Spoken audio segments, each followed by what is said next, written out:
I actually shot a gun at somebody while I was in the NBA. I actually been in a fight in the stands and got suspended and lost $3 million. I didn't just show it. I actually shot it. When I got in trouble, I was with the Indiana Pacers. Donnie Walsh, Larry Bird, that organization, yeah, we had conversations behind closed doors. But publicly, when people asked him about why did I run behind Braun and help him in the stands, Donnie Walsh straight up defended me and went to a situation where my older brother got killed and I was a couple of blocks away. You got to understand me to know why I'm so loyal. So a lot of those things that could have went south, Donnie Walsh and Larry Bird stood behind me because they knew why I was standing up and why I did the things that I did. And when it came to basketball, they didn't want to trade me to Golden State.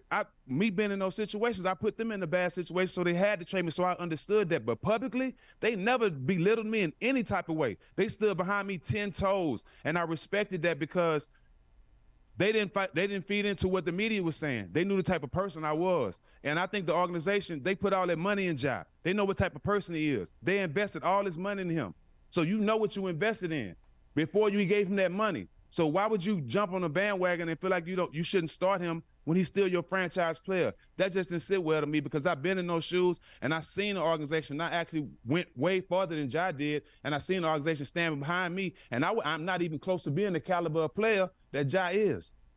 I definitely don't agree with them not starting him. I think it was a weird thing to do for a starter, for your franchise guy, for the face of your organization and one of the faces of the NBA. But I will say that, him going into counseling, forever how long he did that and whether he continues it outside of that, he went into counseling to learn how to healthily manage his stresses. And for some people, alcohol is something that makes them less stressed out. It relaxes it calms it down. And we've seen him on IG Live and he's drinking Casamigos out of a bottle. Do I think he has an addiction problem? No, but I do think it's fair to maybe assume that maybe he uses alcohol to mask stresses, and it's an abuse, not necessarily an addiction. So I think that that's true, but I think that I want to ask you this because I know that you went ahead and put out a video saying that you didn't think that Ja Morant needed counseling. He didn't have to go into there. You spoke about your own personal experience of having to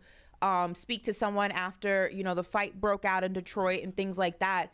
And people were assuming that you were like anti-therapy and you were anti-people, going and seeking help and talking to somebody. Is that what you meant? Or did you just make it more specific to Ja Morant? Well, for me, it's pretty clear what I said. You know what I'm saying? For me and Ron, they asked us to speak to somebody, and I know that had nothing to do with me making the corrections and the things and the person I am today. I knew the mistakes I made. I knew what I had to do. Every time I met with that lady, she was a wonderful person, but I got nothing out of that. I went into it not expecting to get nothing out of it because I knew I didn't need to talk to nobody. I knew for the team asked me to do it and the NBA asked me to do it to get back on the court. That's why I did it. And a lot of guys do it for that reason. But for me, I can speak for myself. If people need therapy, they have to make their own decision for them. But for me, I didn't need the person I am today, the decisions I made, the corrections I made, the changes I made in my life. I made that because I was raised with morals and I know right from wrong. I know what I was doing wrong and I know what I needed to correct to get my life to going in the right direction. I didn't need nobody to tell me that. Do you feel that let me just follow this up real quick, Brandon. Do you feel that Ja went in because it was forced upon him, or do you think that maybe it was a moment where the dominoes all fell and everything comes crashing down at once? The incidences, the alleged incidences off the court with the kids and the pickup game and going to the mall and things like that, the brandishing of the gun, the releasing of the photos of him in the strip club, which was disgusting, by the way. Like, privacy and it was is privacy. Low by the strip club. Nobody should ever have seen those photos, but that's a different conversation. Do you think that it was just kind of like a snowball effect that maybe him and the people around him said, let's hit pause and let's figure out how we can readjust before it gets too far that we can't do that? Is that a possibility? I think for me, just my opinion, and I could be wrong. I could be wrong, Ashley. I really feel like it was the NBA and the Grizzlies coming together saying, look, bro, before we take it all, kick you out the league and suspend you, this is what we gonna do. We don't want to do it because we know you be making us a lot of money. Let's just send you to this place to make it seem like you got some help with something, to make it seem like we did something to you so you can get some help then go back. I'm telling you, I guarantee you it wasn't his idea. I guarantee you it wasn't his idea. So do you not believe him when he came out with the statement and said, I need to figure out a way to manage my stresses? Do you think that was No, I believe that. I believe that, but I don't think he said I need to go to the hospital to figure that out. I don't think he said that. Yeah, I mean that's when the team in the league comes in and say, hey, here's the support system that we have. Here are the gurus, the doctors, the professionals that we have in our network that can help. But it's sometimes it's signs and symptoms though. For sure. See, right now we talking about like, we're trying to diagnose jaw, and that's not it. Right. What they're doing right now, what I believe is prevention and intervening early. Right? That's why I'm saying, Stack, if you don't sit them down, if you don't have them come off the bench this first game or two back, then all you're doing is entertaining the bullshit. So this is them trying to course correct in my mind. Look, if we actually do the right things right now, we're going to prevent X, Y, and Z happening 2 years from now, 3 years from now. Like, these are big moments. For me, bro, I'm going to be honest with you. For me, having Jay Cutler, and I didn't like it, because I feel the same way you feel. And where we come from, we grow up in environments where it's like what happens in the house stays in the house. Don't say that. Talk to me in the house. When we go outside, we on the same page. My mom, there's so many times. My mom, my brother, my sisters, my cousins, we fighting together. Ain't no questions asked. And then as soon as we get in the house, they looking at me like, boy, what you thinking? What you doing? You tripping. Then they hold me accountable. But when Jay Cutler in 2008, in front of the whole sports world said, yo, we might need to trade Brandon.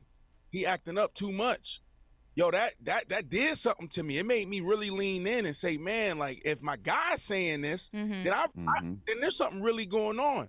So I feel like sometimes, when you're a public figure being called out publicly and held accountable publicly, it just gets you there faster. I think also when you're young, because when you're young, you kind of, and this is everyone, you feel like you're invincible, right? You do stupid things because you don't think that there are consequences to your actions. That's why when you're young, you drastically over the speed limit, or people do dumb things and they get into a car after drinking, or they just think that the world is their oyster and there are no repercussions to their actions. And I think that when you are in the NBA, unfortunately, everyone's human at the end of the day. Nobody's above anybody. We're all the same. We all cry, we all laugh, we all bleed, we'll all die one day. So like, it's not putting it in a hierarchy, but when you are in certain positions, there are certain responsibilities that come with that.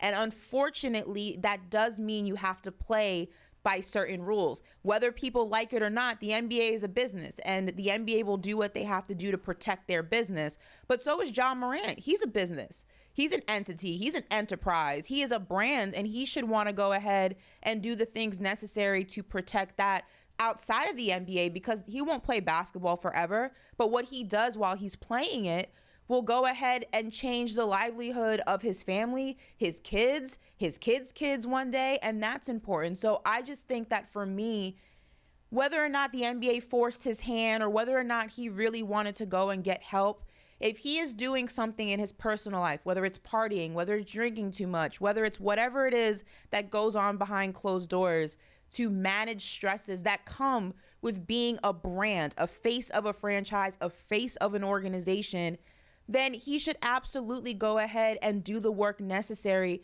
to figure out how to better manage that.